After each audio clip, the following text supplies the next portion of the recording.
میں تقریر کے دوران چٹے نہیں پڑتا, مجھے پتا ہے میں نے کیا کہنا ہے. میری عمر گزر گئی ہے, 10 سال میرے اس پارلیمنٹ میں گزر گئے ہیں. واللہ میں نے یہاں لڑائی دیکھی ہے. ایسے لگتا ہے جیسے ہم گھروں سے یہاں لڑنے کے لیے آتے ہیں, جیسے یہ کیمراز بند ہوتے ہیں پھر آپس میں چائے پیتے ہیں. یہ منافقت نہیں ہے. ایک دوسرے کی شادیوں میں جاتے ہو, ایک دوسرے سے ملتے ملاتے ہو, اکٹھے جا کے عمرے کرتے ہو, لیکن جب قوم کی بات آتی ہے پھر آپس میں لڑتے ہو. کس کو دکھانے کے لیے؟ اللہ کو راضی کرو یار.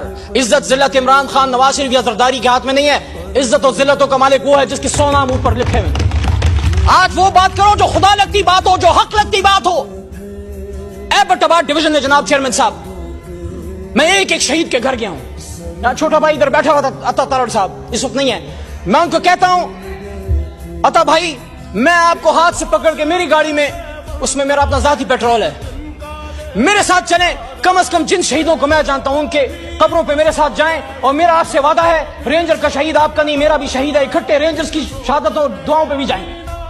لیکن ایبٹ آباد ڈویژن نتھیا گلی کے ٹاپ میں ایک پہاڑی کے سرے پہ ایک نوجوان مبین ملک کی جو شہید ہوا ہے یہاں, اور اس کی جو گولی باڈی پہ لگی ہے وہ آر پار نہیں گئی, اس میں ایک بولٹ وونڈ ہے.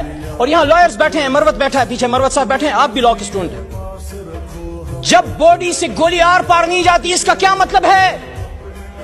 اس کا مطلب ہے کہ اٹس اے سنائپر شاٹ. اس کی چھوٹی بچی آیت نور, یقین کریں بہت خوبصورت فرشتے جیسی چھوٹی سی بچی اس کے باپ کے ہاتھ میں تھی, اور اس کی قبر پہ میں بیٹھا, اور اس کے باپ کی خالی آنکھیں کیونکہ اس کا بیٹا یہاں شل پمپ پہ مزدور تھا. کیا گناہ کیا تھا اس نے؟ وہ بھی تو کسی کا بلاول تھا, وہ بھی تو کسی کا قاسم یا سلیمان تھا یا حمزہ تھا.